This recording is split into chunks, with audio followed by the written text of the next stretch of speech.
What is that disgusting smell? Oh my God, is that fried chicken? Ms. Jennifer Patterson recoils dramatically, hand over her nose. She towers over 12-year-old Marcus Williams like a judge over a criminal. This is a school cafeteria, not the hood. Where do you people think you are? Some white students snicker. One whispers loud enough, "Ghetto lunch." Marcus's voice trembles. "I'm sorry, Ms. Patterson. I made it for my dad." "Your dad?"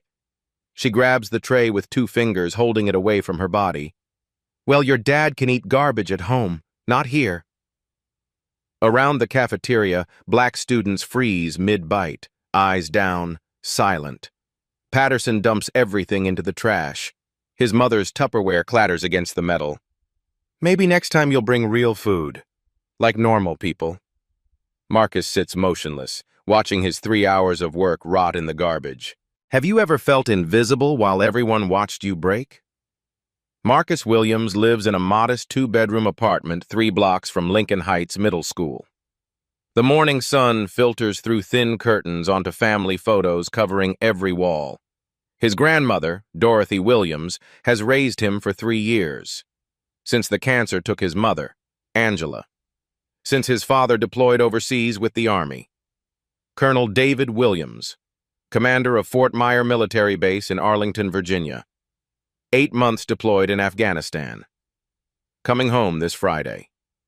Marcus counts the days on his Captain America calendar. 4 more sleeps until Dad walks through that door. This morning started differently. Marcus woke at 5:30, tiptoed to the kitchen while Grandma Dorothy still slept. He pulled out his mother's old recipe box, the one with her handwriting on faded index cards. Fried chicken, mac and cheese, collard greens. Every Sunday before she got sick, Mom taught him to cook, her hands guiding his, her voice soft. "Food is love you can taste, baby. Don't ever forget that." Last night, Marcus stayed up until 10 preparing today's lunch. His first time cooking solo. A surprise for when Dad got home. Proof he was growing up. Proof he remembered everything Mom taught him. The vintage Tupperware container was hers too. From 1995. Light blue with white flowers. She used it for every family picnic. Marcus carried it to school like a treasure. Lincoln Heights Middle School sits in a gentrifying Washington, D.C. neighborhood. 70% students of color. 85% white teaching staff. The math doesn't add up, but nobody talks about it. The building looks modern. Fresh paint. New computers. A banner outside reads, "Excellence through unity." But something shifted 3 months ago when Ms. Jennifer Patterson got promoted to head the school standards committee. Patterson has taught language arts for 15 years. She's 52, lives in Georgetown, drives a Mercedes. Parents love her because their kids get into good high schools. Teachers respect her because she has seniority. Her new initiative, Cultural Appropriateness in Education. The official memo sent to families talked about creating unified school culture and maintaining professional environments. It mentioned dress codes, communication standards, behavioral expectations. What it didn't mention was the pattern that started immediately after. Aaliyah Jackson, 8th grade, had her head bonnet confiscated in September. Patterson called it inappropriate sleepwear, even though Aaliyah wore it to protect her hair. Her mother complained.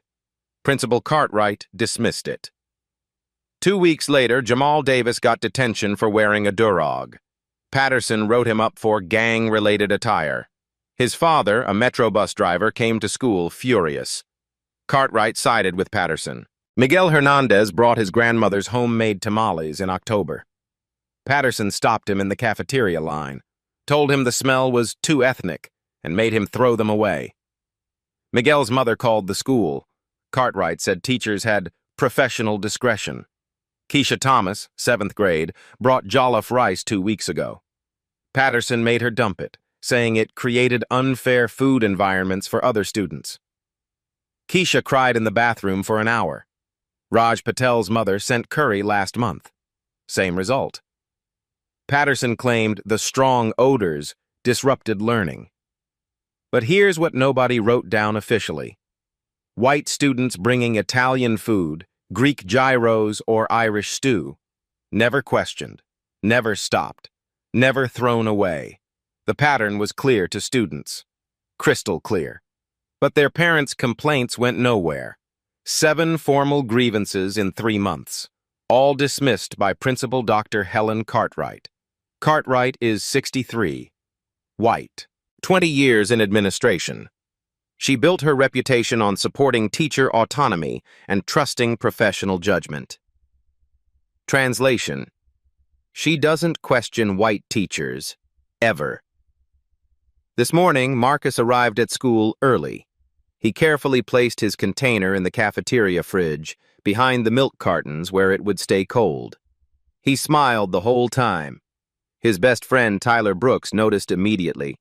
Tyler's Korean-American, loves basketball, never misses a chance to eat Grandma Dorothy's cooking. "Yo, is that your grandma's fried chicken?" Tyler peered into the fridge. "Actually," Marcus's chest puffed with pride, "I made it. First time all by myself." "No way, your dad's gonna freak out." "That's the plan. He comes home Friday. I've been practicing." Other students gathered around, curious. The cafeteria ladies smiled. Everyone knew Marcus as the quiet kid who got straight A's and never caused problems. "Man, that smells amazing already," said Devin, another black student. "Your mom's recipes, right?" Marcus nodded, suddenly emotional. "Yeah, her recipes." 3 tables away, Ms. Patterson stood with another teacher, supposedly monitoring breakfast. But her eyes tracked to Marcus, to the students crowding around him, to the container he held like gold. Her nose wrinkled. She leaned to Mrs. Henderson, the math teacher. Her voice carried, "Some of these families just don't understand what's appropriate for school environments." Mrs. Henderson looked uncomfortable but said nothing. The morning passed normally. Marcus aced his history quiz. In the robotics club, he finished programming his team's competition robot. Coach Martinez praised his work. But in third period English, Ms. Patterson's class, something felt off. She assigned an essay. What does respect mean in our community? While other students brainstormed, Patterson walked the rows. She stopped at Marcus's desk, stood there, stared down at him until he looked up. "Marcus, I hope you're taking this assignment seriously. Respect is about understanding boundaries, knowing what's acceptable." Her smile didn't reach her eyes. "Some people need to learn that lesson more than others." Marcus didn't understand. He nodded anyway, kept his head down. At 12:47 p.m., lunch period began. Marcus retrieved his container from the fridge. It was still cold. Perfect. He chose his usual table near the windows. Tyler sat across from him. Aaliyah and Devin joined them. He opened the lid. The aroma rose immediately. Rich, savory, perfect. Exactly like Mom used to make. Marcus felt a surge of accomplishment. "Dude, can I have some?" Tyler asked. "After I show my dad first." Marcus grinned. "Then I'll make extra for everyone." Conversations buzzed around them. The cafeteria held 200 students. The sound of trays, laughter, shouting across tables, normal middle school chaos.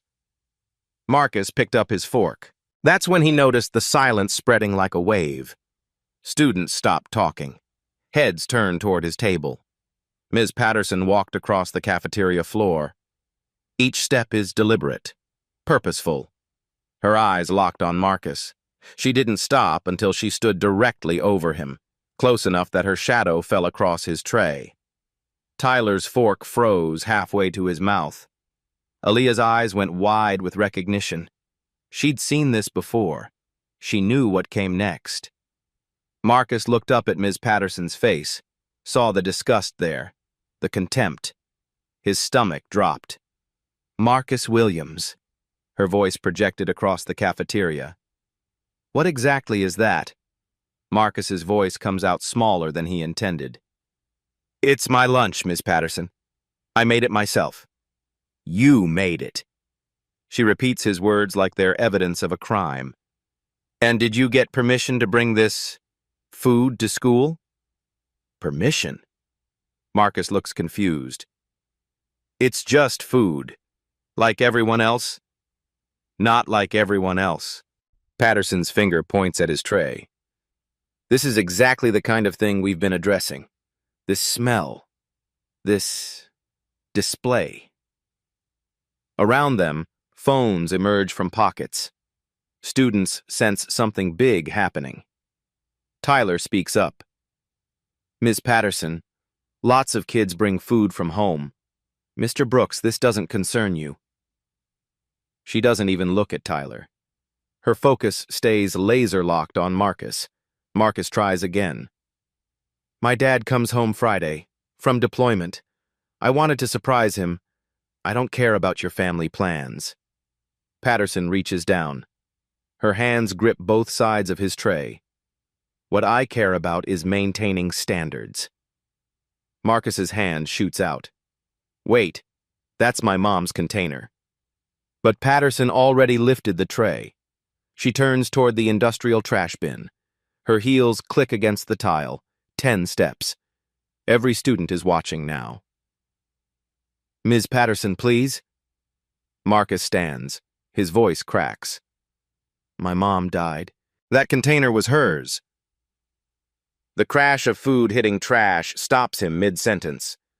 Patterson wipes her hands together, brushes them off like she touched something contaminated. She walks back, drops the empty container in front of Marcus. Perhaps tomorrow you'll bring something appropriate, something that belongs here. She looks around the cafeteria. Let this be a lesson about standards. She walks away, back straight, powerful. Marcus stands frozen, the empty container in his hands. 3 hours of work.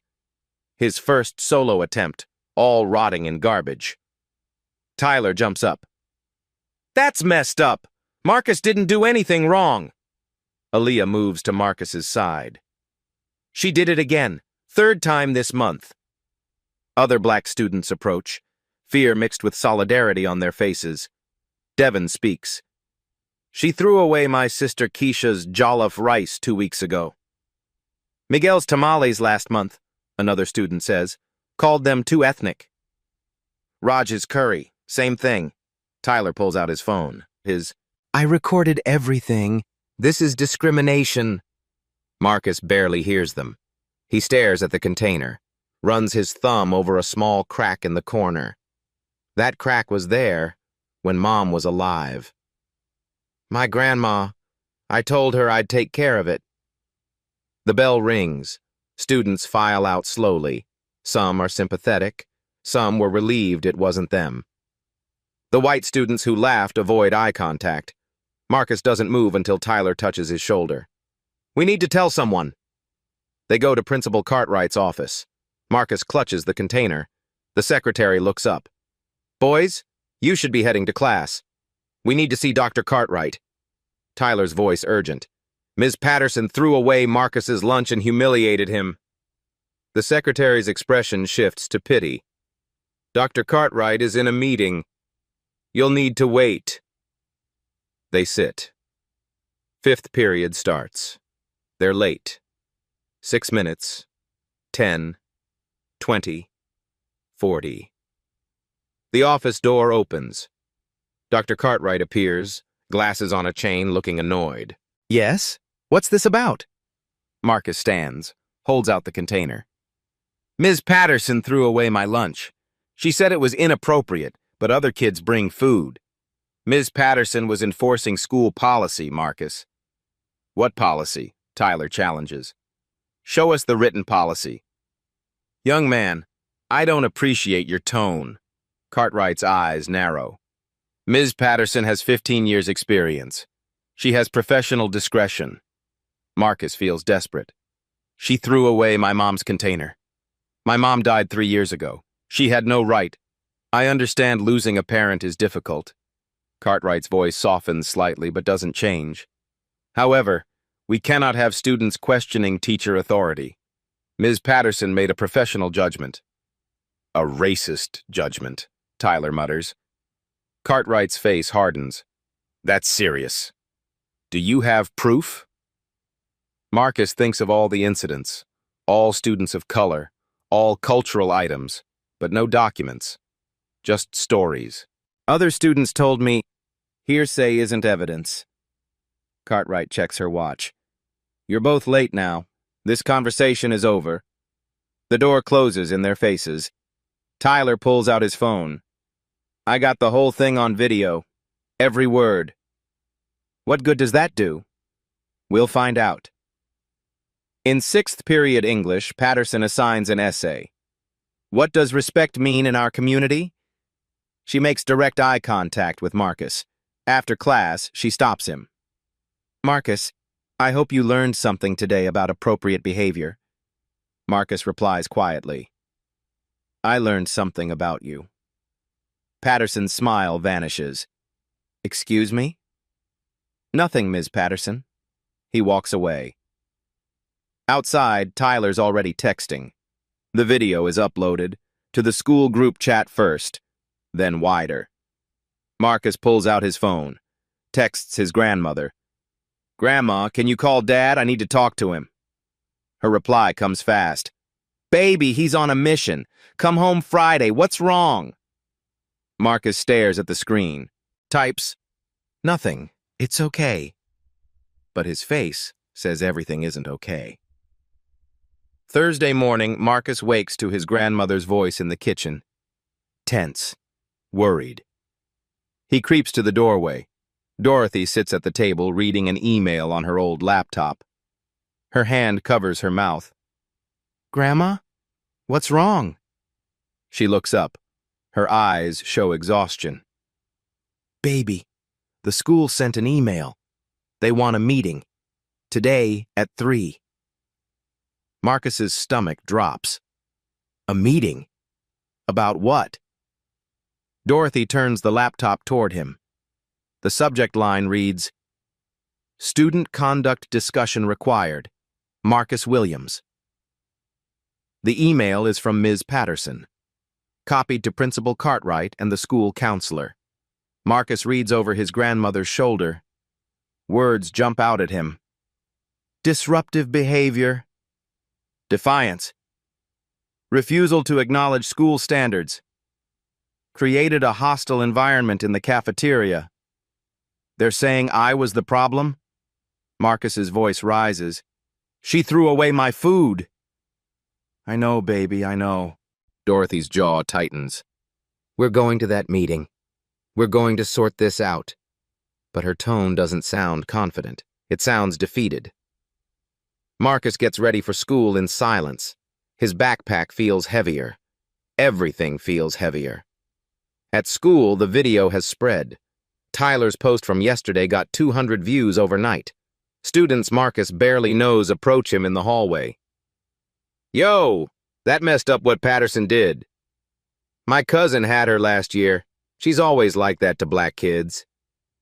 You should report her.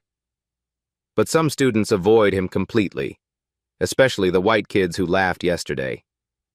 They look at him differently now, like he's trouble, like he brought this on himself. In the second period, his history teacher, Mr. Anderson, pulls him aside. Mr. Anderson is black, 40 years old, teaches with passion. Students love him. Marcus, I saw what happened yesterday. Anderson's voice is low. That wasn't right. Hope flares in Marcus's chest. Can you help? Can you tell them? I'm non-tenured. Anderson looks pained. Patterson has influence with Cartwright. If I speak up, I might not have a job next year. The hope dies. So nobody can help? I didn't say that. Anderson pulls a small notebook from his desk. Document everything. Dates, times, witnesses, what was said. Exactly. If you're going to fight this, you need evidence. He hands Marcus the notebook. Their hands touch briefly, a moment of solidarity that can't be spoken aloud. Thank you, Marcus whispers. Your mother was a fighter. Anderson's eyes are serious. I knew her. She taught at Roosevelt High before she got sick. She never backed down from injustice. Neither should you. The words sit in Marcus's chest like warm stones. At lunch, Marcus sits with Tyler, Aaliyah, and Devin. None of them brought food from home. They all bought the sad cafeteria pizza.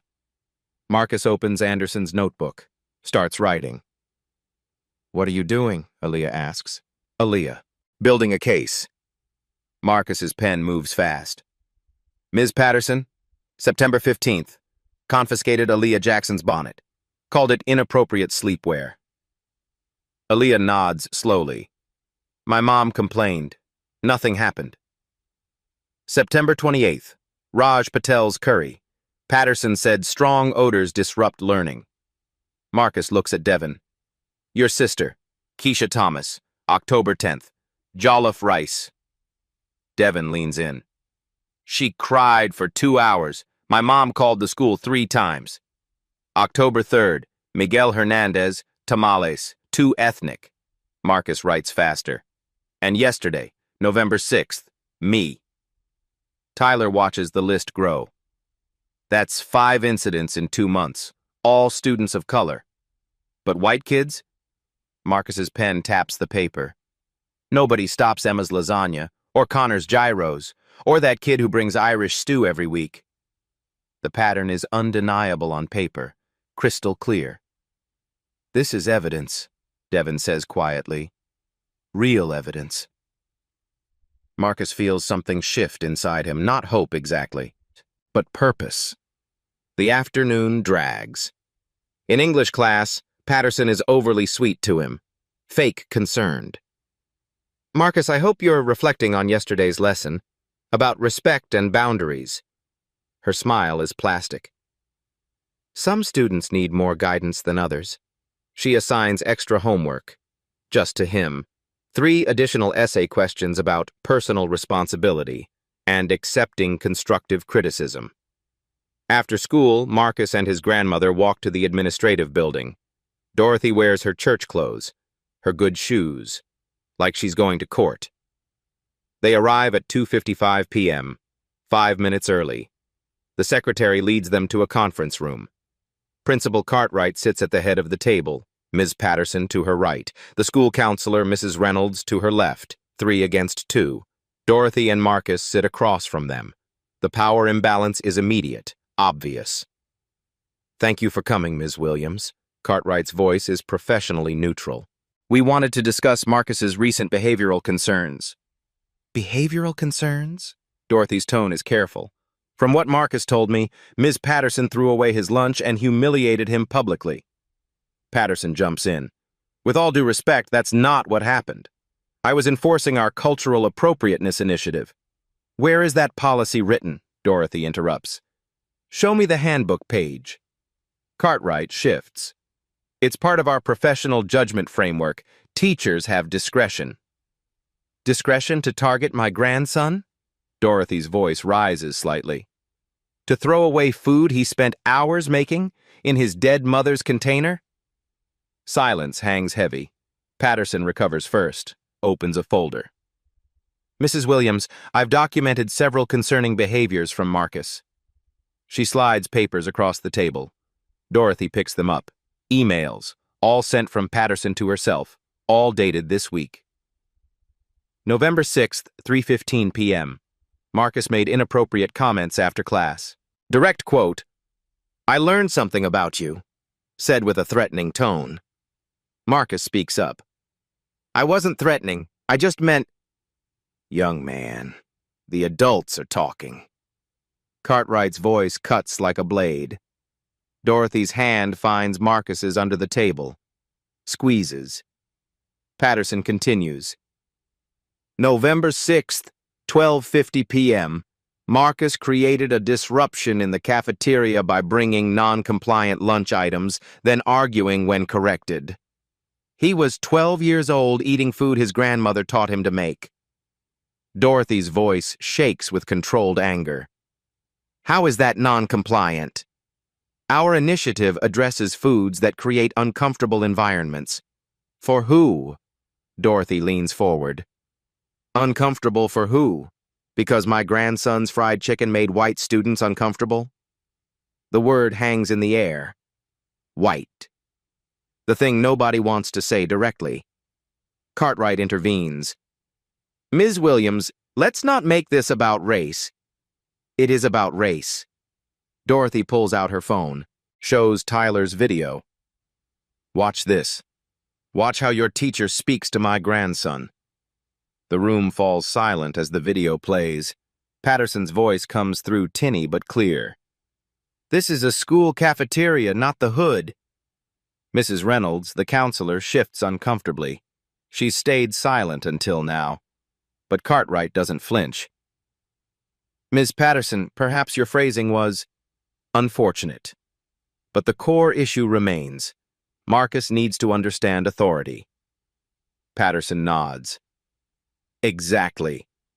This is about a student who refuses to accept correction, who makes insubordinate comments, who disrupts learning environments. Dorothy looks at them both, sees the wall they've built, the institutional power protecting itself. So, what are you proposing? Her voice goes quiet. Dangerous quiet. Cartwright slides a paper across the table. Official school letterhead. 3-day suspension, starting tomorrow, Friday through Tuesday. Marcus can return Wednesday with a fresh start. Marcus's heart stops. Suspension? Tomorrow is when my dad comes home, after 8 months deployed. You're suspending me on the day my father returns? Nobody answers him directly. Patterson speaks instead. Marcus, sometimes consequences teach us important lessons. About respect, about following rules, about fitting in. Fitting in. The words are acid. Dorothy stares at the suspension notice. Friday. The day David lands at Reagan Airport. The day their family is supposed to celebrate. Now Marcus will be home, humiliated, punished for being the victim. This is wrong. Dorothy's voice breaks slightly. You know this is wrong. Cartwright's expression doesn't change. Ms. Williams, we can make this a longer suspension if needed. 5 days. A week. The choice is yours. The threat is clear. Comply or it gets worse. Dorothy looks at Marcus, sees his face crumbling, sees his faith in justice dying in real time. She signs the paper. They walk out in silence. Down the hallway. Past students heading to after-school activities. Past the cafeteria where it all happened. Outside, the November air bites cold. Marcus finally speaks. Grandma, I'm sorry. I caused all this trouble. No. Dorothy stops walking, turns to face him. Her eyes are wet. No, baby. You did nothing wrong. Nothing. You hear me? But Marcus doesn't feel like he did nothing wrong. He feels like he did everything wrong. Like being himself was the crime. That night, Dorothy sits in her kitchen after Marcus goes to bed. She stares at her phone. David's contact info glowing on the screen. She should call him. Tell him what happened. Let him fix this. But he's on his last night overseas. His last mission. She doesn't want to distract him, doesn't want him worried. She puts the phone down. In his room, Marcus lies awake, stares at the ceiling. Tomorrow he was supposed to show Dad the lunch he made. Prove he remembered Mom's recipes. Prove he was growing up responsible. Instead, he'll tell Dad he got suspended for bringing fried chicken to school. His phone buzzes. Tyler. Dude, the video hit 15,000 views. Someone shared it on TikTok. It's blowing up. Marcus types back. So what? I'm still suspended. Just wait. This isn't over. But it feels over. It feels like Patterson won. Like the system won. Like Marcus lost for the crime of being black and proud of his heritage. He pulls out the military challenge coin his father gave him before deployment, rubs his thumb over the engraving. Integrity first, service before self. Dad lived by those words, fought for those values overseas. Marcus got punished for living them at school. Sleep doesn't come easy. Friday morning, 6:47 a.m. Dorothy's phone rings. Unknown number. She answers groggily. "Mom?" Her eyes snap open. "David, baby, where are you?" "I'm stateside, landing at Reagan in 3 hours." Colonel David Williams's voice sounds tired but alert. "Marcus sent me something last night. A video. 47,000 views now. What's going on?" Dorothy sits up in bed. Her heart pounds. "You're coming home early?" "I caught an earlier transport. Mom, talk to me. What happened to my son?" Dorothy tells him everything. The lunch, Patterson, the suspension. Her voice breaks twice. On the other end, David Williams goes silent. The kind of silent that precedes storms. "I'll be there by 10:30. Don't go anywhere." The line goes dead. Dorothy walks to Marcus's room. He's already awake, staring at his phone. "Your father called." Marcus looks up. "He knows?" "He's landing in 3 hours." Something shifts in Marcus's expression. Not quite hope, but something close. By 9 a.m., Tyler's video has 82,000 views. Local news outlets are picking it up.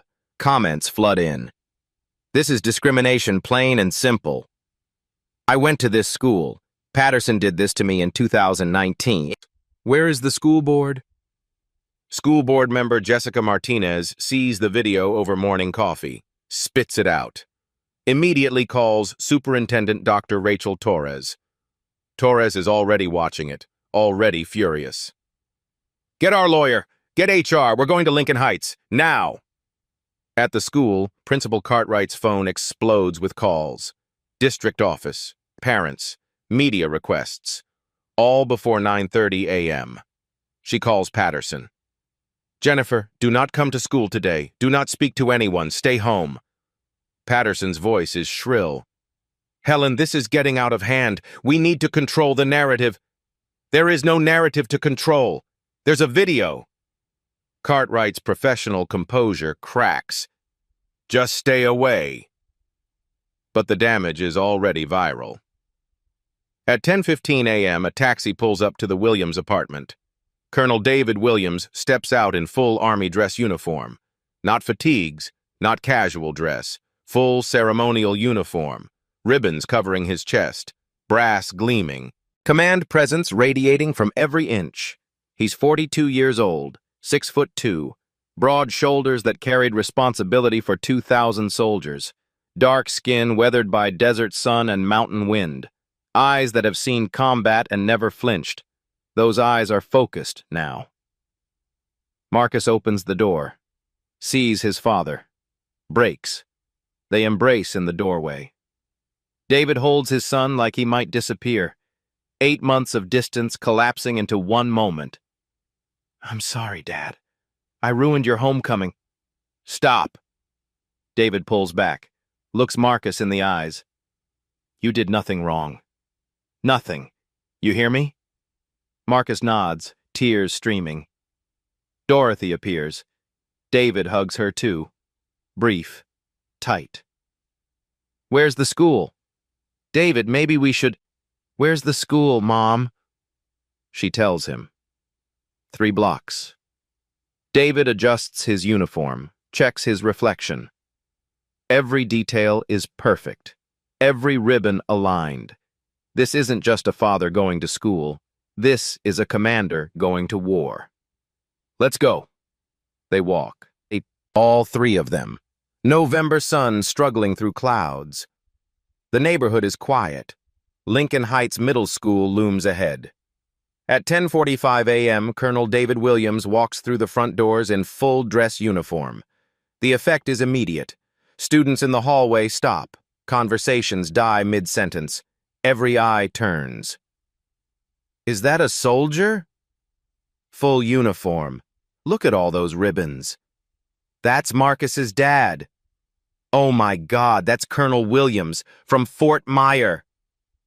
The recognition spreads like wildfire. 40% of Lincoln Heights students are military dependents. They know ranks. They know what those ribbons mean. A girl named Sarah, daughter of a Navy captain, gasps. That's the Fort Myer commander. My dad talks about him. The secretary at the front desk stands automatically when David approaches. Military instinct. Sir, can I help you? Colonel David Williams. I'm here to see Principal Cartwright immediately. Sir, she's in her office, but now. Not loud, not aggressive, just absolute command. The secretary picks up the phone with shaking hands. Tyler spots them from down the hall, grabs his phone, starts filming, sends to the group chat. Marcus's dad is here, in uniform. Within 30 seconds, students find excuses to be in that hallway. Principal Cartwright emerges from her office. She sees David, sees the uniform. Her professional mask slips for just a second. Mr. Williams, I understand you're concerned, but it's Colonel Williams. His voice carries, not shouting, but everyone within 50 feet hears clearly. United States Army, 22 years of service, commander of Fort Myer. And yes, I'm concerned that my son was suspended for being the victim of racial discrimination. Cartwright's face pales. Colonel, this is not the appropriate venue for... Then let's use your office. He doesn't wait for permission. Walks toward her office door. Dorothy and Marcus follow. Cartwright has no choice. She follows too. Follows. The door closes. But the glass walls mean students can see inside. David remains standing. Cartwright sits behind her desk. A power play that doesn't work when the other person towers over you in uniform. I've reviewed the video. 82,000 people have now seen your teacher tell my son his food doesn't belong, that it's inappropriate, that it smells wrong. David's words are precise, surgical. Then you suspended him for being humiliated. Cartwright tries to regain control. Colonel Williams, I understand emotions are high, but Ms. Patterson has professional discretion. Discretion to discriminate? David pulls out papers. Marcus's notebook. Documentation of 5 incidents. Aaliyah Jackson, September 15th. Bonnet confiscated. Miguel Hernandez, October 3rd. Tamales thrown away. Keisha Thomas, October 10th. Jollof rice disposed of. Raj Patel, September 28th. Curry was rejected. He places the notebook on her desk. All students of color. All cultural foods. But Emma's lasagna, Connor's gyros, never touched. Cartwright's mouth opens, closes.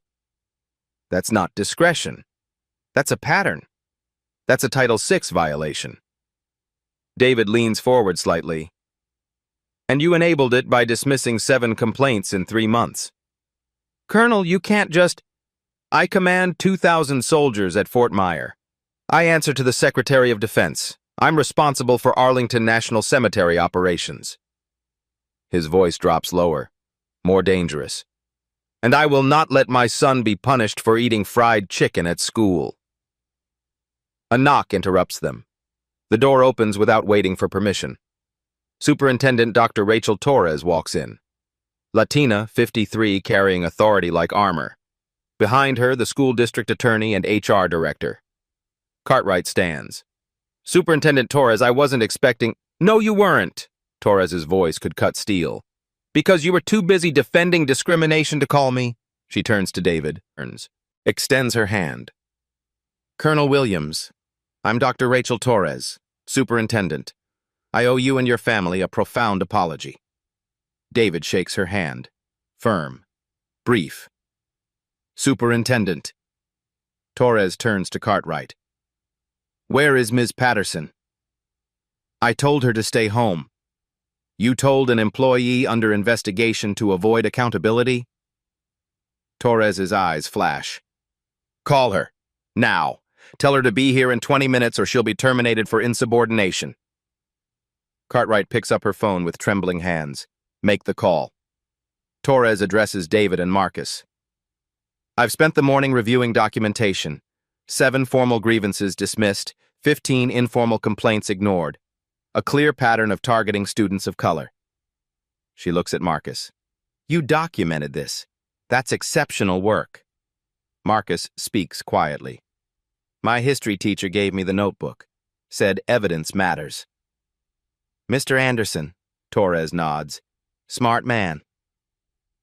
23 minutes later, Ms. Jennifer Patterson arrives. She walks into the crowded office and stops dead. She sees Colonel Williams in full uniform, sees the superintendent, sees the attorney, sees Marcus. Her face drains of color. Sit down, Miss Patterson. Torres's voice leaves no room for argument. Patterson sits, tries to compose herself. Superintendent, I'm glad you're here. There's been a misunderstanding. There's been no misunderstanding. The attorney opens a file folder. Ms. Patterson, you're being placed on immediate administrative leave pending investigation into civil rights violations under Title VI of the Civil Rights Act. Patterson's mouth falls open. Violations? I was enforcing school standards. There are no standards. Torres cuts through. We've reviewed every policy document. There is no cultural appropriateness initiative, no written policy about food, no guidelines about cultural dress. She leans forward. You created a discriminatory pattern targeting students of color. That's not education. That's bigotry. Patterson turns to Cartwright. Desperate. Helen, tell them. You approved everything. Cartwright looks away. Torres turns to the principal. Dr. Cartwright, you're also on administrative leave. You enabled discrimination by dismissing complaints. That's a failure of leadership. You can't. I have 20 years. And you used them to protect racism. Torres stands. Security will escort you both out. Patterson's desperation peaks. She turns to David. You're military. You understand the chain of command. Following orders. This is political. David's voice is ice. I understand integrity, something you lack. Patterson tries again. But who even are you to... Another knock at the door. A man walks in. Black, 51 years old, distinguished in a tailored suit. Mayor Jonathan Bradley of Washington, D.C. Everyone stands instinctively. Patterson's remaining color drains away. The mayor looks around. His eyes land on David. They share a look, familiarity. Dave, welcome home. They shake hands, something more than casual. David nods. John. Marcus stares confused. Dad? The mayor turns to Marcus. His expression softens. Marcus. Last time I saw you, you were this tall. He gestures to waist height. I don't... David puts his hand on Marcus's shoulder. Marcus, this is Mayor Jonathan Bradley, your mother's brother, your uncle. The room goes completely silent. Marcus's world tilts. My uncle? Your mom and I drifted after she got sick. That's my failure, but I'm here now. Bradley looks at Patterson. And I've seen everything. Patterson can't speak. She's facing the mayor who is Marcus's uncle. Bradley continues, voice controlled but tight. My sister, Angela Williams, passed away 3 years ago. She was a teacher. She believed every child deserved dignity. He looks directly at Patterson. That lunch you threw away? Those were her recipes, her legacy, taught by her mother to her son. He lets that sink in. You didn't just throw away food, Ms. Patterson. You threw away my sister's memory. Patterson's lips tremble. No words come. Bradley turns to Torres. Superintendent, I trust this investigation will be thorough? Absolutely, Mayor Bradley. Good, because I'll be monitoring it personally. He turns to Marcus, crouches to eye level. Your mom would be so proud of you. For standing up. For documenting everything. Marcus's eyes fill with tears. Uncle John, I didn't know. I've been mayor for 2 years. I should have been present sooner. That's on me. Bradley stands. But I'm here now, and this ends today. David adds, I called John from the plane. Because this isn't just about family. It's about civil rights. Bradley nods. If Marcus weren't my nephew, this would still be wrong. That's why we're implementing new oversight, district-wide bias training, independent reporting systems. Torres adds, Fort Myer has expressed concerns. 40% of students here are military dependents. The base is reviewing whether this school remains suitable. The weight of that hangs heavy. Losing military students means losing funding. Patterson tries once more. This isn't fair. It's just food. Just school rules. Marcus speaks up, voice stronger. You threw away my mother's container. You called my food inappropriate. You suspended me for being humiliated. He looks her in the eye. What standard is that? Patterson has no answer. Security arrives. Torres nods. Ms. Patterson? Dr. Cartwright? You're escorted off campus immediately. As they're led out, students in the hallway part. Everyone is watching. Phone recording. Patterson tries to hide her face. Can't. Someone calls out, You said my tamales didn't belong. Another voice. You took my sister's bonnet. Patterson keeps walking. No defense possible. Outside, news vans are gathering. Torres called them. Transparency. Mayor Bradley gives a statement on the school steps. David stands beside him, Marcus between them. Today, Lincoln Heights failed one of its students. Marcus Williams showed courage by documenting discrimination. We're implementing immediate reforms. A reporter asks, Is Marcus your nephew? Yes. But this isn't about family connection. It's about civil rights. Marcus happened to have a family that could amplify his voice, but he shouldn't have needed that. Another reporter. Colonel Williams, your message? David steps forward. I've served 22 years. I've been in combat. I never imagined my son would face discrimination in his own school. His voice cracks. But I'm proud of him. He documented. He spoke the truth. He stood firm. Marcus is pulled forward, shy, overwhelmed. I just wanted to eat my lunch. That I made. For my dad. His voice is small but steady. No kid should be afraid to be themselves. The gathered students erupt in applause. Tyler holds up a sign. All foods welcome. Other students raise their phones, recording, making this permanent. Friday evening. The Williams apartment smells like home. Grandma Dorothy stands at the stove cooking the same meal Patterson threw away. Fried chicken sizzling in cast iron. Mac and cheese bubbling in the oven. Collard greens simmering with ham hocks. The table is set for 4. Dorothy, Marcus, Colonel David Williams, and Mayor Jonathan Bradley.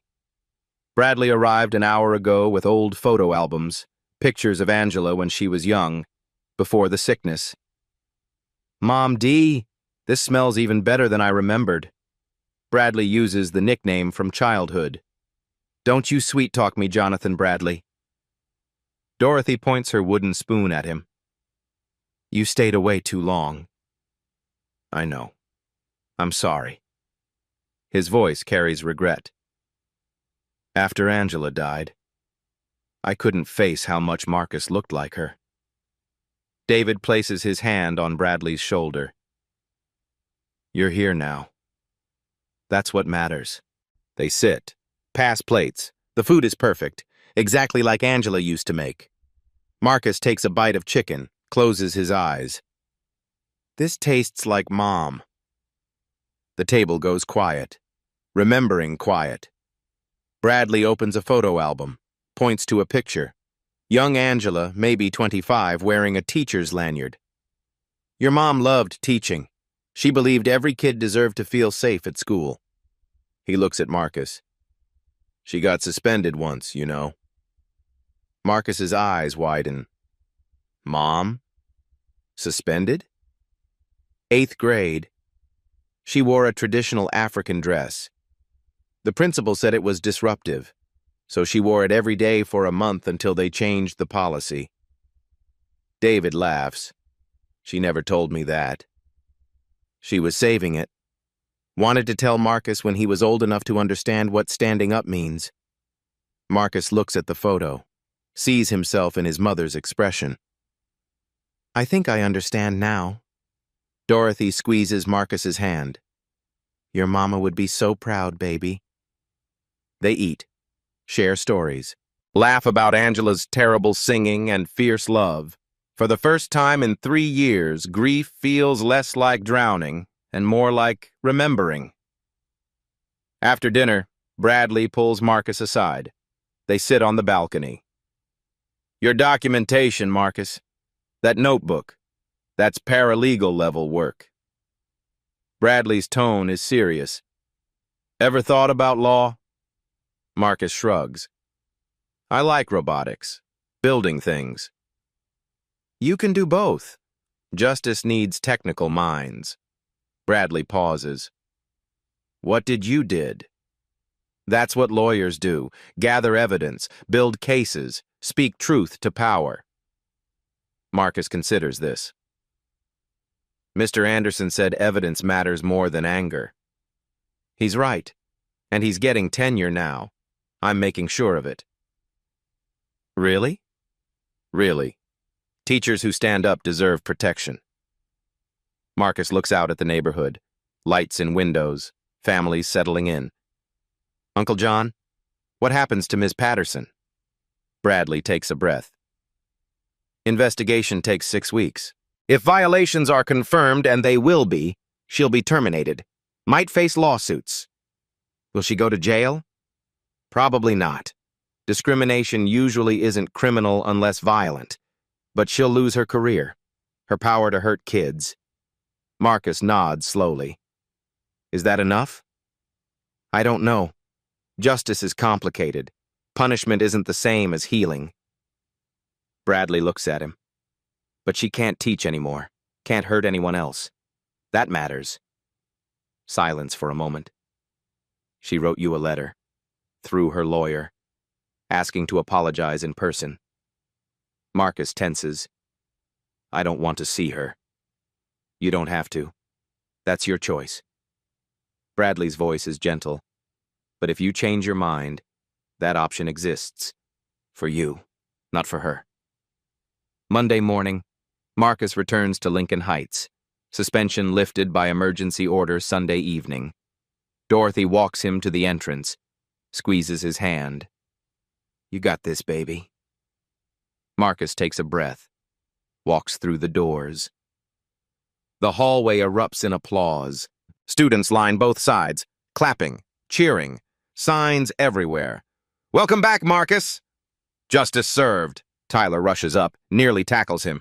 Dude, you're a legend. Aaliyah, Devin, Keisha, Miguel, Raj, all Patterson's victims surround him. Solidarity. Morning assembly is different. A new face at the podium. Dr. James Anderson, Marcus's history teacher, now interim principal. Good morning, Lincoln Heights. We're entering a new chapter. I'm honored to serve as principal. Anderson's voice carries warmth and authority. We're implementing immediate changes. He clicks a presentation slide. First, the Cultural Celebration Initiative. We explicitly welcome cultural dress, hairstyles, and foods. We celebrate diversity. Students cheer. Second, new bias reporting system. Anonymous, third-party oversight. Monthly transparency reports. You have a voice. We will listen. More applause. Third, mandatory bias training for all staff. External organizations. Quarterly refreshers. No exceptions. Anderson looks at Marcus. These changes happened because one student refused to accept humiliation as normal. Because he documented. Because he spoke up. That's courage. The applause is deafening. At lunch, Marcus sits at his usual table, opens his container, same food, fried chicken, mac and cheese, collard greens, his mother's Tupperware, carefully washed. Dr. Anderson walks through, stops at Marcus's table. "That looks delicious, Marcus." "Thank you, Dr. Anderson." Marcus smiles. "Would you like some?" Anderson's face lights up. "I'd be honored." Marcus shares his food. Students watch. The symbolism is clear.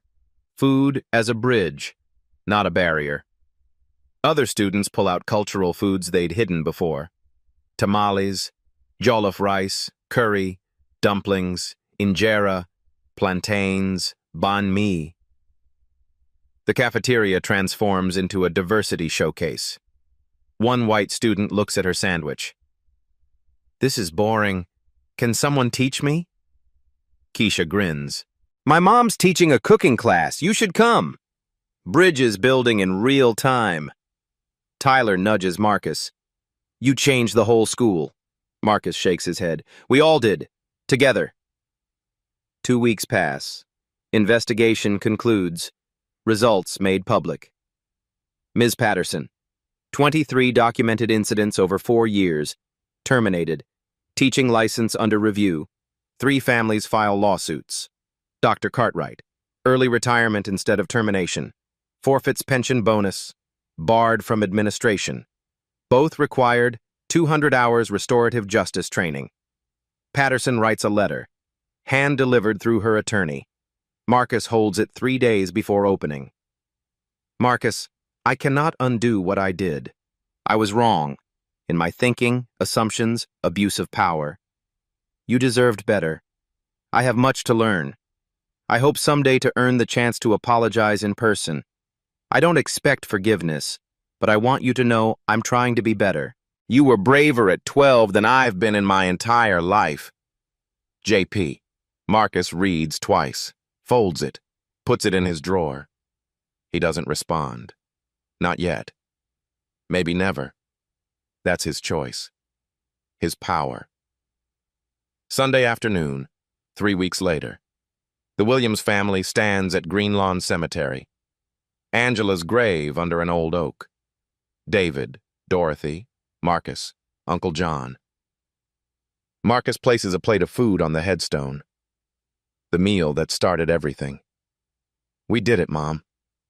His voice is steady, strong. "Just like you would have." Wind rustles through oak leaves, peaceful. David's arm wraps around Marcus's shoulders. "Your mom always said food was love you could taste. And standing up was love you could show," Bradley adds. They stand together. Family. Stronger for breaking and healing. Marcus looks at his mother's name. Angela Marie Williams. Teacher. Mother. Fighter. He understands now. She didn't stay away. She's in every recipe, every act of courage, every refusal to accept injustice. She's in him, and that's enough. 6 months later, Lincoln Heights Middle School looks different. Not the building. The building is the same brick and glass structure, but the spirit inside has transformed completely. The cafeteria at lunch period is a celebration. Students from every background share food openly, proudly, without fear. Marcus sits with his usual crew. His container, his mother's container, holds a new recipe today. Jerk chicken. Dorothy's learning Caribbean cooking from Keisha's grandmother. This story isn't really about lunch. It's about dignity, about culture, about the everyday acts of discrimination that happen in schools, workplaces, and communities across America every single day. According to the National Education Association, students of color are 3.5 times more likely to face disciplinary action for the same behaviors as white students. 3.5 times. That's not a coincidence. That's the pattern. That's the system. But this story is also about power. The power of documentation. The importance of allies. What happens when people refuse to stay silent? Marcus didn't have institutional power. He was 12 years old, black, motherless. His father deployed 8,000 miles away. But he had integrity. He had witnesses. He had a family who believed him. He had a teacher who slipped him a notebook and said evidence matters, and that was enough to change everything. Tyler didn't stay silent. When your friend faces injustice, your voice matters. Your phone matters. Your willingness to make noise matters. Sometimes the people with power are closer than you think. Mayor Bradley was Marcus's uncle. But here's the truth. Justice shouldn't require a phone call to City Hall. It shouldn't need a colonel in dress uniform. It shouldn't depend on going viral. Justice should be the baseline, not the exception. Since Marcus's story spread, 47 other schools in the district reported similar incidents. Investigations are underway. The Cultural Celebration Initiative is now district-wide policy. But this isn't just a school issue. A 2023 study found that 63% of employees from minority backgrounds report cultural code switching at work, hiding parts of their identity to fit in, to survive. From ethnic food called smelly in offices to cultural dress deemed unprofessional, these microaggressions accumulate. They compound. They crush. Marcus's lunch wasn't just lunch. It was a heritage. His mother's memory. Sunday afternoons with his grandmother. His first attempt at independence. When Patterson threw it away, she threw away all of that. But here's what she couldn't throw away. Marcus's voice. His truth. His refusal to be diminished. Lincoln Heights has a new culture now. Students wear cultural dress with pride. The cafeteria showcases global cuisine. And Marcus? He's still making his mother's recipes, still honoring her memory, still standing tall. He's also co-chair of the Student Equity Committee. His robotics team won regionals. He's teaching younger students how to document discrimination when they see it. He's thinking about law school someday. Maybe. After engineering. If this story moved you, here's what you can do. First, document. If you or someone you know faces discrimination, write it down. Dates, times, witnesses, specific words used. Marcus's notebook changed everything. Screenshots, emails, patterns. Second, speak up. Be a Tyler. When you see injustice, don't just watch. Record it. Share it. Make noise. Contact school boards, HR departments, local officials. Your voice creates pressure. Third, support. If a child tells you they're facing discrimination, believe them. Investigate. Don't dismiss. Check your own biases, too. What do you assume about appropriate food, dress, or behavior? Fourth, vote and advocate. Support leaders who prioritize civil rights enforcement. Push for bias training, diverse hiring, and accountability systems in your community. Fifth, share this story. Stories like Marcus's don't go viral by accident. They go viral because people like you decide injustice won't stay hidden. Share this. Tag your school board. Tag local news. Make it impossible to ignore. Power doesn't fear silence. It fears witnesses. It fears documentation. It fears one 12-year-old boy who refused to believe that humiliation was the price of education. Be a witness. Be a documentarian. Be someone's Tyler. Be someone's Colonel Williams. Be someone's Mayor Bradley. And if you're a Marcus, keep standing. The world is watching now. Your voice matters. Your culture matters. Your food, your dress, your heritage, all of it matters. Don't let anyone tell you differently. Now I want to hear from you. Have you ever experienced discrimination at school or work? Have you witnessed it happening to someone else? What did you do? What would you do differently now? Drop your story in the comments below. Let's build a community of witnesses, of documents, of people who refuse to stay silent. And if this story resonated with you, hit that like button. Share it with someone who needs to hear it. Subscribe for more stories about justice, courage, and standing up for what's right. Because every share is a statement. Every comment is solidarity. Every voice added to the chorus makes it harder for injustice to hide. Stand with Marcus. Stand for dignity. Stand for change. Thank you for watching. And remember, you have more power than you think.